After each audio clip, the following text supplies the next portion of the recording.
संध्याकाळच्या कामांना सुरुवात झाली. ऑफिसमधनं आल्यानंतर इथे मूग मटकी ठेवलेले, त्याला छानपैकी मोड आले.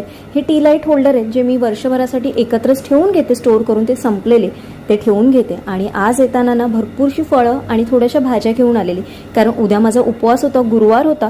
तर म्हटलं थोडीशी फळं आणूया. आणि माझी सवय आहे नेहमी फळं धुवूनच ठेवायची, म्हणजे कधीही आपण जर खाण्याची इच्छा झाली ना तर पटकन तोंडात टाकू शकतो.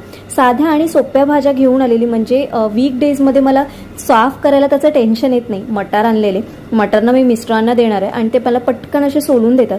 बाकीची ज्या भाज्या आणलेल्या ज्याच्यामध्ये शेंगा सोलायच्या होत्या त्या देखील मी शेंगा सोलून घेते. कोथिंबीर साफ करायची होती, घेवडा तर मी आत्ता साफ करणार नाहीये, तो फक्त तसाच ठेवणार आहे. आणि कोथिंबीर थोडी जास्तचीच झालेली, मग काचेच्या कंटेनरमध्ये थोडी आणि थोडी दुसऱ्या कंटेनरमध्ये अशी मी ठेवून घेतली आणि ते पॅक करून घेतलं. टमॅटो पण स्टोअर करून घेतले, भाजी स्टोअर करून घेतली.